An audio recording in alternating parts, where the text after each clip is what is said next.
thanks. Well, he already gave it away. I live in Munich, and that's why Servus WebAssembly.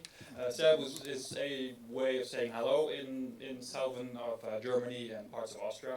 So yes, I live and work in Munich, working with electric cars, primarily doing Python and Rust, and have done Go in the past. Today we'll talk about, well, WebAssembly. What is WebAssembly? We'll cover a little bit. WebAssembly and Python, how can we integrate that? And that also includes a little bit of Rust and JavaScript. And if we have time for that, a little bit about the future of WebAssembly. But before I want to talk about what is WebAssembly, I first want to ask what is the relevance to talk about WebAssembly. And that is, it's relevant to WebAssembly because it's the fourth language on the web. So when you develop web apps, you can use HTML, JavaScript, and CSS. And as of 2019, the W3C committee added WebAssembly to that domain. Already in 2017, so 2 years before that, all major browser vendors already supported WebAssembly. So that is the relevance of WebAssembly. And if you go to webassembly.org to read about WebAssembly, then there's a long definition that explains what WebAssembly is, and I want to walk through that. So it starts with WebAssembly is a binary instruction format for a stack-based virtual machine. So the first thing is that binary instruction format, in particular instruction format. When you have a CPU, it exposes an API, and that is usually called an instruction set. That instruction set allows, you can create a binary with those instructions to let the CPU do some work for you. So WebAssembly is something like that. But it's not, WebAssembly is not a instruction set targeting a real CPU, but a virtual machine. And one of the benefits of that is that virtual machine provides some sandboxing. This is a little bit, this is a textual representation of WebAssembly. Might look complicated and not so user-friendly, but the thing is you usually don't write WebAssembly yourself. If we take a look at the next part of the definition of what WebAssembly is, then it says WASM, it's the abbreviation for WebAssembly. WASM is designed as a portable compilation target for programming languages.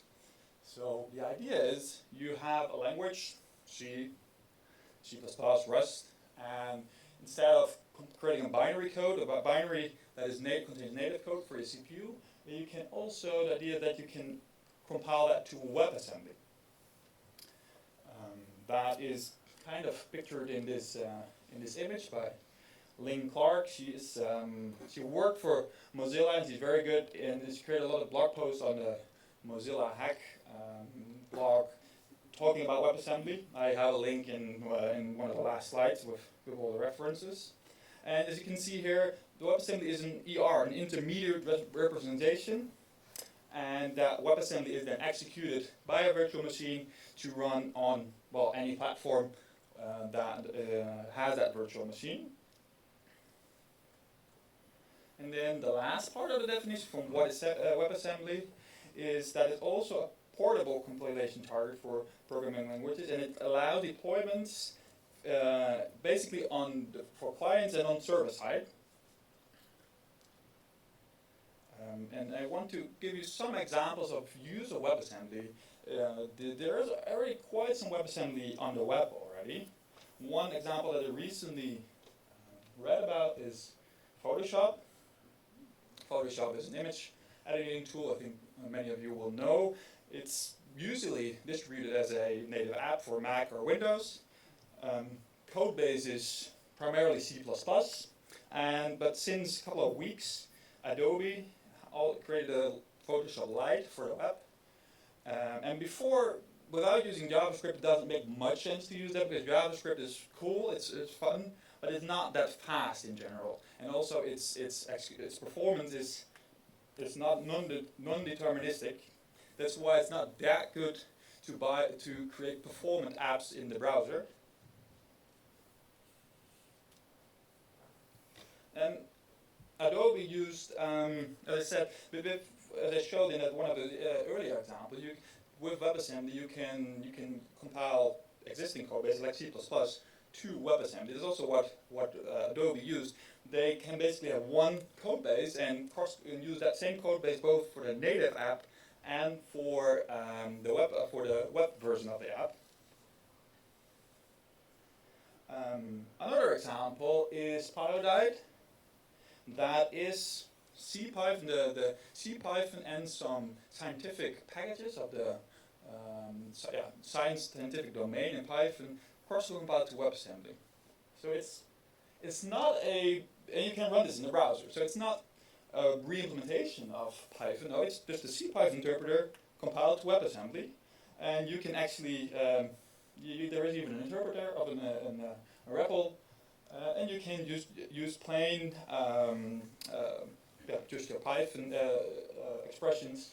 And the even cool thing is they also compiled also all kinds of packages with C extensions to WebAssembly. So for example, NumPy, you can just do import NumPy, and then you have NumPy in your browser with near native speed, because that's not what they really cover, but WebAssembly is fast, because the binary format looks relatively closely to what it, to the instruction set of a real CPU. The translation there is there is little overhead because of that. Another example that I want to show is FMBack. FMBack is a CLI tool for working with multimedia, usually audio and video. A lot of tools, it's open source, and a lot of tools use that. I know that the Spotify app on my Linux machine also uses FMBack under the hood. And this also has been, can also be cross-compiled to WebAssembly. And for example, Google uses it for Google Hangout. If that blurs your background, that's done by WebAssembly. Zoom, also that video conferencing tool, is also using FMBack in the browser to use some video codecs that are usually not existent in the browser. And a non-browser example I found recently in the NeoVim plugin for GitHub Copilot. So GitHub Copilot is basically a fancy autocomplete.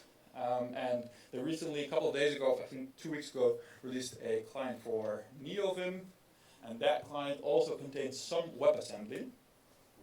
I said it's not in a web context. It's still kind of in a web context, because I said the WebAssembly need to be executed on a virtual machine. In a browser, your browser is that. The JavaScript engine is that virtual machine for you. This doesn't have a browser, but it requires Node. Node uses the V8 engine from Chrome, so it's still kind of in a web environment. But I will show you later how we can use WebAssembly without Node, without JavaScript, and integrate it with Python. So quickly reiterate over the strengths of WebAssembly. So its performance is near native. It allows you to use packages and components from different programming domains. So I can compile some C library to WebAssembly, some Rust library to WebAssembly, and use that in the same app. It's portable, so you have the WebAssembly binary, and similar how your Python code, if you have a Python script, you can run that everywhere with a Python interpreter. That's the same thing with a WebAssembly file. Everywhere where there's a virtual machine, you can run that. And there are even now projects that try to build interpreters for IoT devices. I think there is also already there is already a service for Lambdas. The Lambda service where you basically Lambda service are a service where you send your code to and they execute there. Usually can be Python. I think AWS Lambda is an example of that. But there are also already services that have provide a WebAssembly environment where you upload your WebAssembly binary and will be executed there. And WebAssembly is provides the VM provides the sandboxed execution environment. WebAssembly WebAssembly has some weaknesses. First in 2019 the standard covered only a minimal viable product. So one of the things that meant is that it only supports 4 data types currently. So only two 32-bit and two 64-bit numeric types are supported. It seems like, well, it's not very useful, but as you've already seen, there are already quite some cool examples that use WebAssembly with this limitation. And one other drawback is that the current development primarily focuses the web, and that's what we'll see when I integrate WebAssembly with Python. It's not that nice, it's not that smooth. Let's go to some code now. So I was thinking well, what kind of project should I create to show WebAssembly and to show what it can do and what it can't do. So I came with the following solution. I pick a compression crate from the Rust ecosystem, LZ4, compile it to WebAssembly, and then use that WebAssembly to compress and decompress files in the browser. And then later I will also show you how you can use the same WebAssembly to compress and decompress files with Python. Code is here, GitHub /r/stocks/servus. And yeah, this is a little bit of the Rust code. You don't need to really understand this. Basically what in line 7 is happening. It's basically that the crate that I used, LZ4 compression, I call that basically and pass that vector of U8 to that function, in line 8. And then I return the result that's also a vector of U8. And the vector is in Rust is similar to a list in Python. And one thing is that line 4, there's a macro, and that basically tells the compiler to generate all kinds of glue code in JavaScript. So as I said, the development of the tooling around WebAssembly is primarily focusing on the web. And one other thing is that, as I said, in WebAssembly there's only 4 numeric data types. Vector, which is a list, is not one of those data types. So what happens under the hood is that the Rust compiler will create all kinds of JavaScript glue code. So from the JavaScript side, it looks I can just use an array there, but then the glue code will, under the hood, turn that into numbers and pass that down to the WebAssembly module. I will show you that also when we write Python, because in the Python code we don't have a glue code and we need to write it ourselves. Yeah, this is the decompression function. It's the mirror image of the compression function, and I want to show how that should look like. So the web app that I just built is just one file upload for compressing and another to decompress the files. Nothing fancy.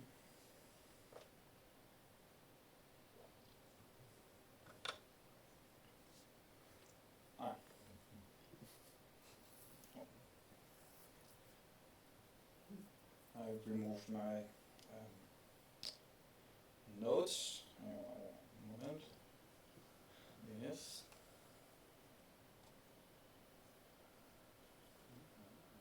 Yeah, these are my developer notes.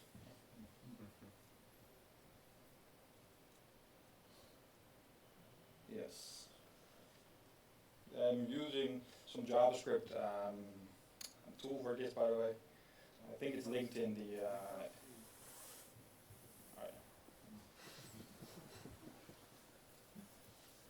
This is a little bit of JavaScript. I mean, I'm not a JavaScript developer, but the relevant code here is basically in line 7 and 10. I read the file, create a byte array from it, and then in line 13, I pass that array to the glue code, and that glue code then returns me also an array, and then I can download that. So what I want to show is that experience in JavaScript is not that bad. I mean, that's actually fine and what you expect. So now we go to Python. So in Python, as I said, we need to run the WebAssembly in a virtual machine, and I'm using WASM. I can then embed that virtual machine inside my Python. And I will show you first. So I created a command line app that takes two options: compress, decompress, and a file to decompress or decompress the given file. I need to have the cursor. Yeah. We're getting there. Yes. So, I use poetry for that. So this will compress a dictionary on my Linux system. It will provide some details about how much compression was created. And here on the bottom, I will now try to decompress it.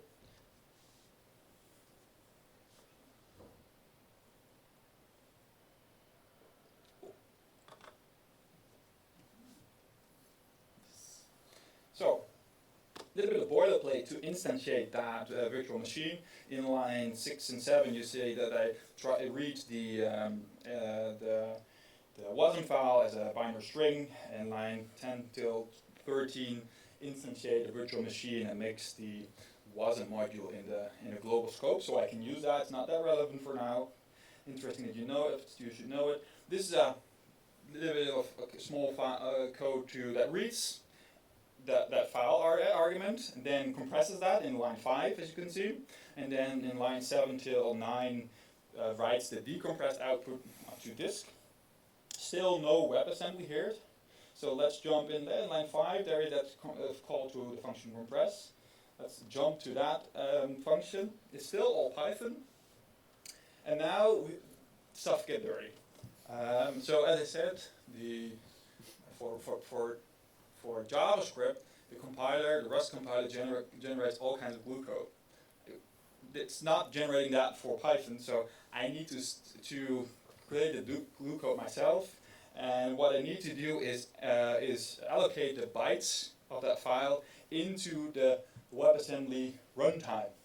So that's what I create a function allocate. And well, the point here is that's ugly. You need to do the memory management yourself, as you can see. And so basically what happens is that the code asks the WebAssembly runtime, hey, I want to store some bytes. Can you give me a buffer in your contiguous memory and return me the pointer where I can start to write my data. And then now this is the complete implementation of that compression code that I had to write. So in line 6 now you see how I compress the data. That's basically called to WebAssembly. And now all the arguments, because I said WebAssembly only supports numeric types. So all the arguments, the bytes that I had, I need to reduce that to an offset and a length in memory, and pass that to the decompression function in WebAssembly. And there's even that weird 8.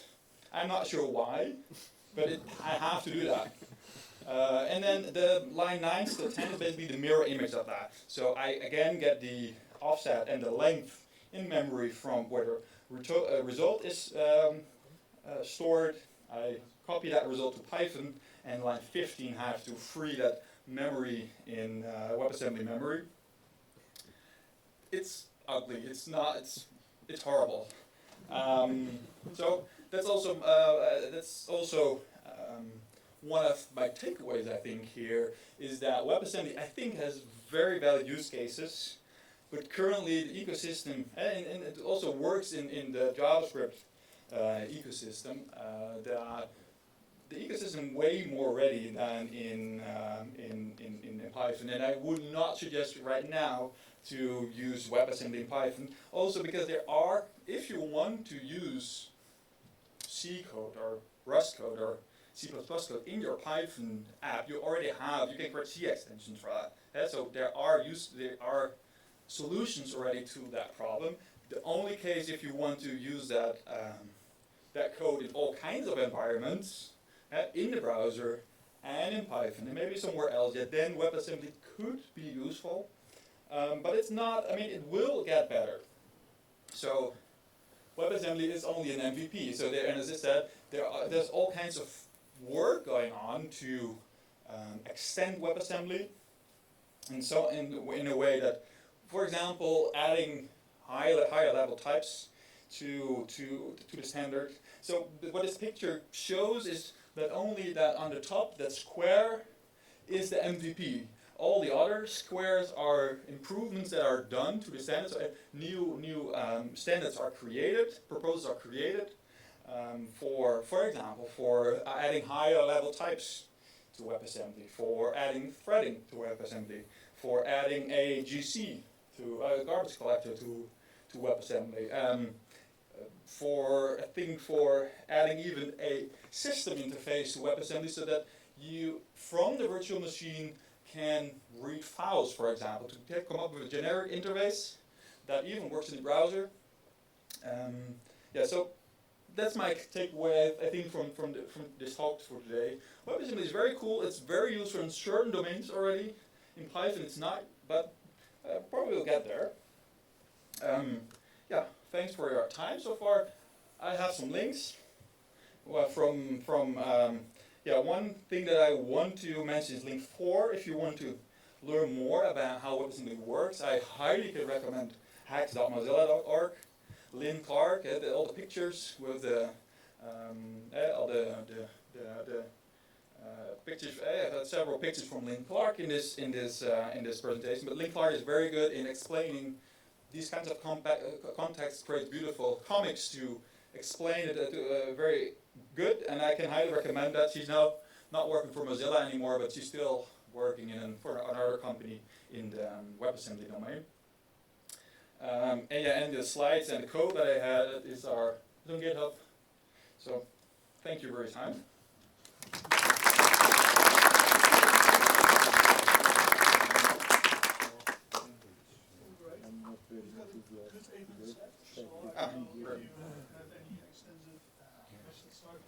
Oh, no, go ahead. Questions, yeah. Right.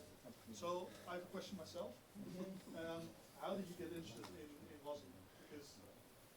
Yeah, that's already because I created this talk. I started this talk 2 years ago for Pygrunn. What is it? The last edition that didn't happen. Exactly. I think WebAssembly just became a web standard. It wasn't even before that, because WebAssembly became a web standard in 5th of December 2019, I believe. So I think I'm not entirely sure what I thought back then, but I guess that I read stuff on Hacker News and Reddit that got me interested. Because, as I said, in 2017, WebAssembly was already supported by the 4 major browsers at the time, so you could already play with that. Right, understandable. Are there any questions from the audience? I see one over there. Yes, you have demonstrated using WebAssembly or running WebAssembly within Python. Is it also possible to produce WebAssembly from Python and run into the browser? In theory, yes. In practical, no, because there is no garbage collecting currently in WebAssembly, so I think that it is very hard right now to do that, and I'm not aware of project doing that. But I actually, when garbage collecting and other extensions will come to WebAssembly, I expect that that will be possible. Yeah. Yes? So I was wondering, does WebAssembly only make sense for a fancy application, or can you also use it for the basic stuff? You mean to interact with the DOM? Is that what you mean? For instance, if I want to do the W3 school, make your own website, and I don't do it in... Yeah, then you can. So the development of the ecosystem of WebAssembly is primarily targeting the web. So there are all kinds of libraries, for example, also in Rust, that brings web APIs to WebAssembly. So then you can basically write Rust. You create even your front-end code in Rust, compile that to WebAssembly, and load that in the web. So that is possible. Yeah. Does it answer your question? Yeah, I have a follow-up question now, because it's MVP, right? Yeah. Yeah. So does that mean the focus would be on applications like have a Photoshop run in a web browser, or is there also like a push to get the more basic stuff that you can now do in the JavaScript or what other people use to? Yeah, I'm not sure I completely understand you with this. So I think like at the moment all the examples we have like what you couldn't do with the tools we have now. Yes. And but is there also a push to change, supersede the tools we have now with WebAssembly? Yeah, so you mean, I'm not sure if you're meaning if this is meant to replace JavaScript, for example, because that is not, that should just, is an addition to JavaScript. Oh, okay. Yeah, that's not meant to replace JavaScript, no. I see one in the back. So yeah, so you gave the example of Photoshop. So is the front end still in HTML JavaScript and then the backend operations in WebAssembly, or does the WebAssembly also generate the UI? Well, there is no, I haven't seen the actual implementation, but the idea is that you don't need a backend. It's all running in your browser. So the idea is you download that web app and the WebAssembly, the JavaScript and CSS, and then you go online.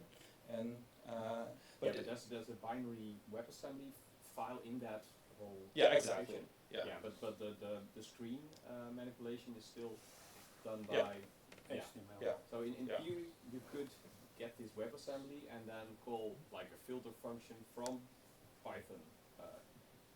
In theory. Then, well, you download the WebAssembly in your browser, Yeah. so that WebAssembly VM doesn't interact with. But you could get it out of the browser. Yeah, exactly. Yeah, you definitely you can decompile it, and exactly you can then even if you want to. I'm not sure if you're asking, but you can even get the WebAssembly binary from the browser. Yeah, that was- Load that in that. Actually, a cool idea. Load that in that VM Python VM Python WebAssembly VM, Yeah. and exactly interact with it. That's in theory should totally possible. Yes. I saw another question. Yeah, so how would the WebAssembly virtual machine compare to the Java virtual machine or the Wi-Fi virtual machine?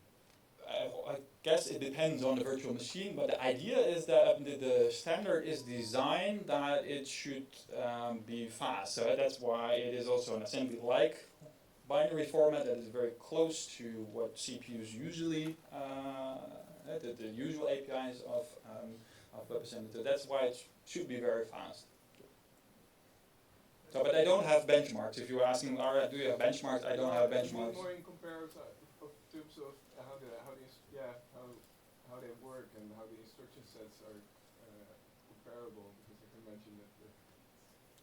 I have not enough familiarity with those bytecode instructions from Python or Java to get a good answer on that. Sorry. The neighbor has one as well. Question? I'm going to ask the unholy question, why? Since it is WebAssembly, so why do you want to run it in Python? Well, it is actually the name WebAssembly is I think deceiving because it's not only we saw it already in the definition of WebAssembly.org. It should also run. It's also targeting to be run outside of the browser. Currently, there is no good reason to run it with Python. I hope I demonstrated. It's too early right now. But I wouldn't be surprised that can change over the years when the ecosystem of WebAssembly gets better. I think the idea should be that you write Python code that can run in the browser. Well, in that like a binary library that gets started, and yeah. but the tooling assumes not to be that far yet in the Python world. No, exactly. Ecosystem, as I said, 2019 it was accepted the MVP, so it's a very young ecosystem right now. Yeah. I see a question there in the back. Or Yeah, I think one major reason why you would want maybe this in a Python program or wherever is if you can't trust the code, if you get the code from someone else, you have to run someone else's code. Like you said, Cloudflare is using it. They get code from that someone has hacked together. If that's Rust, C, or Python, whatever, it can do way too much. You have to contain it with VM. This can just run. You can trust it. So that's really awesome about WebAssembly.